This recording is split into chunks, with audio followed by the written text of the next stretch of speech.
The world feels like the axis has been tilted a little bit and the news isn't good. How are you doing right now, given everything that's happening around us in the world? Well, we really are in very dark times. I've lived nearly 90 years on this planet, and I lived through World War II, when Britain stood alone against the might of Nazi Germany, and there was no hope for us, and yet we managed. Do you remember those days really vividly? I remember very vividly towards the end of the war, when I was 10. I remember still with that same feeling of horror, learning about the Holocaust. And I remember climbing the same favorite tree where I read Tarzan and thinking about human evil, because we can be truly evil. You know, chimps go to war, chimps kill, but it's the passion of the moment. It's responding to an outside, like seeing a stranger from another community. But we can sit far away from conflict and in cold blood plan how to kill as many people as possible, how to torture people. And that's evil. But it is environmentally, politically, and socially really bad times. And this latest Israel-Hamas war, that's terrible.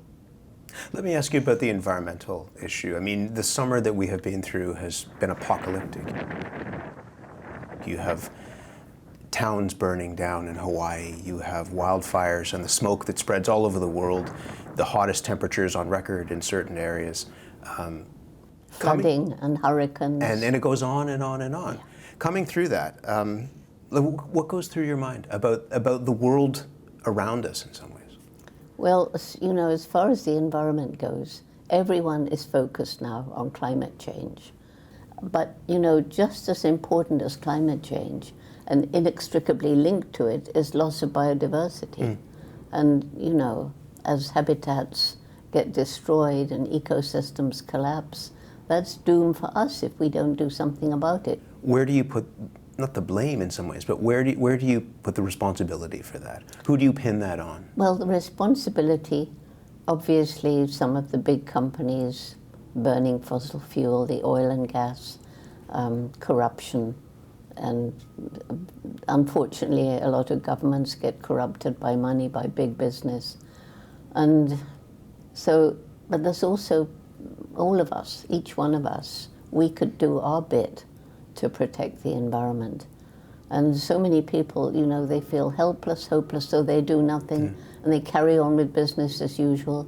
Do you understand that? Do you understand that sense of being overwhelmed? That people think this problem is intractable?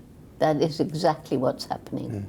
And that's why if our young people have that attitude, well, we're doomed, because they are the future. The thing is that we've got to work with them to try and at least slow down climate change and loss of biodiversity. Maybe you can help. And I began our youth program, Roots and Shoots, way back in 1991. And it's growing really fast across Canada, which is wonderful. It's got young people from preschool through university, even adults now, and working with the Indigenous people who understand the land so well and have protected it until we come along and take it away from them. What's most alarming to you about the biodiversity loss that we're seeing right now? You know, the ecosystem is made up of this complex mix of plant and animal species, and you find that each one has a role to play. And so if you think of it as like a beautiful living tapestry, every time a species goes from that particular ecosystem, it's like pulling a thread from the tapestry. So if enough threads are pulled, the tapestry hangs in tatters, the ecosystem collapses. And if we carry on like this, we will be doomed, but we've got this window of time. And we have to get together. You talk about hope a lot, and hope is an elusive thing for a lot of people right now. And I just wonder, when you hear people who might say that it's too late, that we've already passed this tipping point, what do you say to them? Do you understand where they're coming from? Yes, well, a lot of scientists are saying that. And David Suzuki said that to me. He said it's too late. And I'm not alone among scientists to believe there's this window of time when we can at least slow it down, start slowing it down, start saving the forests, and there is a much greater awareness. So I try and convince them by telling stories about, I've seen places totally destroyed, like Sudbury. Mm-hmm. And, that's one of the stories in the latest IMAX film. That it's a mining town that was a moonscape, and that you're there helping people to plant trees That's and right. regrow a forest. I always give my tree a little kiss, because I want to give the tree energy, and I want the energy from the tree. So they began that, about 30 years ago, and everybody said it's impossible, you never clean up the rivers and the lakes, fish will never live here again. And lo and behold, it's a lush green place, loons on the lakes, and fish coming back. Do you put much hope in leaders, in elected representatives to figure out a way forward? Well, you do get passionate people in government, but so often they're overruled. And, that's one big problem. You can have a president who really cares about the environment, puts lots of protections in place, and then the next president comes along and undoes them. I mean, that's what happened in the US. Are you confident that we'll figure out how to work together?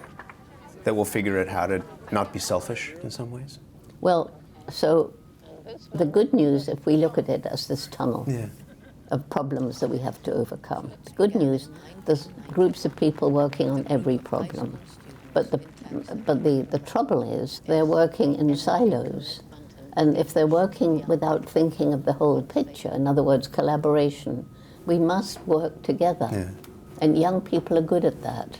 You said that in some ways it feels like you're put on this planet to do this job. And I just wonder at the end of our conversation, you're 89 years old. How do you find the energy and the drive in the midst of everything that we were talking about to still be out there, giving people hope in the face of hopelessness? It is news, yeah.